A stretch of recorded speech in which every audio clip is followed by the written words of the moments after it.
शेतकरी मित्रांनो, 14 जानेवारी 2024 म्हणजे मकर संक्रांतीनंतर थंडी अचानक वाढली. त्यामुळे उभे असलेले हरभरा पीक यावर खूप परिणाम झालेला आहे. कारण हे संपूर्ण वातावरण अळीसाठी खूप पोषक असे झालेले आहे. अळींची संख्या खूप वाढलेली आहे. सध्या हरभरा हा फुलधारणी अवस्थेतून घाटे भरण्याच्या अवस्थेत आहे. 10 ते 20% फूल राहिलेले आहे आणि बाकीचे घाटे बनलेले आहे. तर अशा तिसरी फवारणी म्हणून आपण काय घ्यायचे आहे, कोणते कीटकनाशक घ्यायचे आहे, बुरशीनाशक कोणते घ्यायचे आहे आणि सोबत राहिलेले जेवढेही फूल आहे त्यांची गळण न होता कोणते टॉनिक घ्यायचे आहे की जेणेकरून घाटेसुद्धा जास्त भरतील आणि वजनदार होईल. चला तर मित्रांनो, व्हिडिओला सुरुवात करूया. नमस्कार शेतकरी मित्रांनो, मी आहे ॲग्री सखा सुमीर आणि माझ्या ॲग्री सखा या यूट्यूब चॅनलवर मी आपण सर्वांचे स्वागत करतो.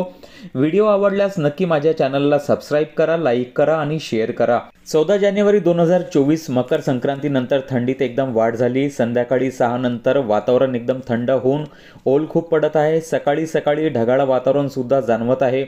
सूर्यप्रकाशाची कमी असल्यामुळे पिकावर ओल जास्त काळ टिकून राहत आहे. अशा संपूर्ण वातावरणामुळे पिकाच्या वाढीवर, फूल उमलण्यावर आणि परिपक्वतेवर परिणाम दिसून येत आहे व अळ्यांच्या संख्येत भरपूर वाढ झालेली आहे. तर याचे आत्ताच नियोजन नाही केले तर खूप मोठे नुकसान होण्याची शक्यता आहे. कारण मधात जो पावसाने लहरीपणा दाखवला होता त्यामुळेही पिकांचे खूप नुकसान झालेले आहे. आता हरभरा बहुतेक शेतकऱ्यांचा शेवटच्या फवारणीवर आलेला आहे.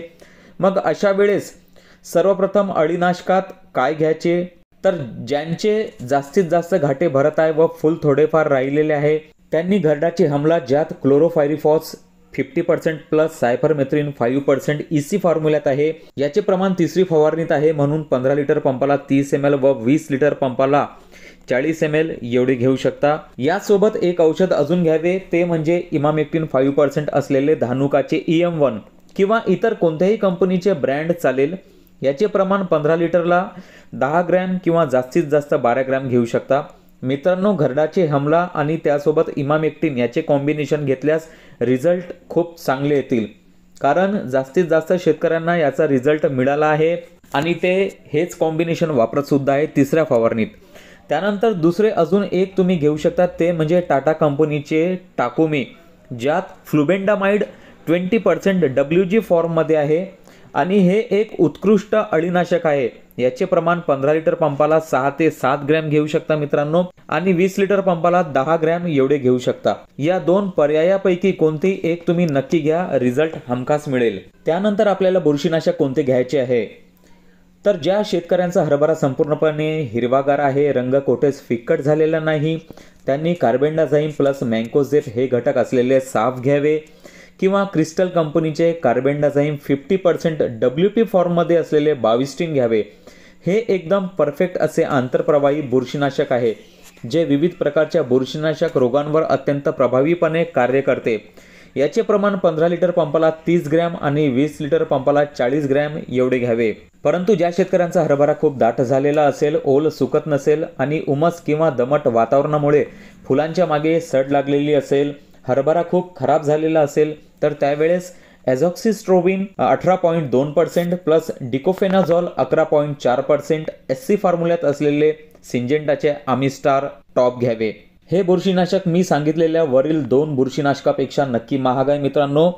परंतु ज्यांचा हरभरा खूपच खराब झालेला असेल आणि बुरशींचा प्रभाव खूप वाढलेला असेल तर नक्की हे तुम्ही वापरा. किंवा बायरचे नॅटिओ, ज्यात टोबिकोनाझॉल 50% प्लस ट्रायफ्लॉक्झिस्ट्रोबिन 25% WG फॉर्ममध्ये आहे, असे नॅटिओ सुद्धा तुम्ही वापरू शकता मित्रांनो. शेतकरी मित्रांनो, ज्याप्रमाणे तुमचा हरभरा असेल त्याचप्रमाणे बुरशीनाशकाचा खर्च करा.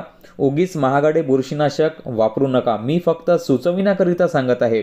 त्यानंतर आता सर्वात महत्त्वाचे म्हणजे टॉनिक कोणते घ्यावे, तर संपूर्ण झाडाचे आपल्याला तिसऱ्या फवारणीत पोषण करायचे आहे. जे फूल 4-5% लागलेले आहेत त्यांची गळ होऊ न देता घाट्यात रूपांतर करायचे आहे. तयार झालेले घाट्यांना भरपूर अन्नद्रव्य पुरवठा करून त्यांना परिपक्व करायचे आहे, वजनदार करायचे आहे, झाडांमधील हरित द्रव्य वाढवायचे आहे.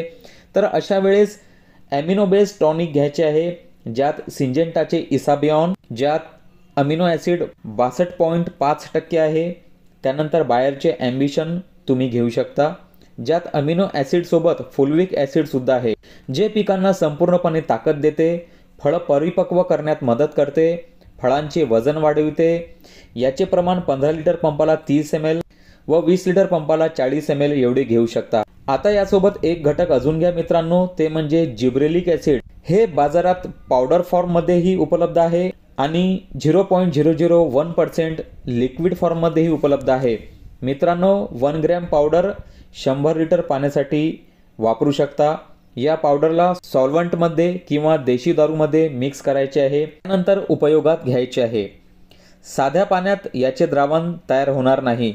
अमिनो ॲसिड आणि जिब्रेलिकचे कॉम्बिनेशन घेतल्यास टॉनिकमध्ये इतर काहीही म्हणजे झिंक 0050 मायक्रोन्यूट्रियंट्स घेण्याची आवश्यकता नाही। याप्रमाणे तुम्ही हरभऱ्याची तिसरी फवारणी करू शकता। शेवटी सिलिकॉन स्टिकर, स्प्रेडर आणि ॲक्टिवेटर नक्की घ्यायचे आहे।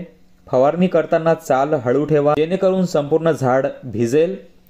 व्हिडिओ आवडल्यास नक्की चॅनलला सबस्क्राईब करा, लाईक करा, शेअर करा। जय जवान, जय किसान।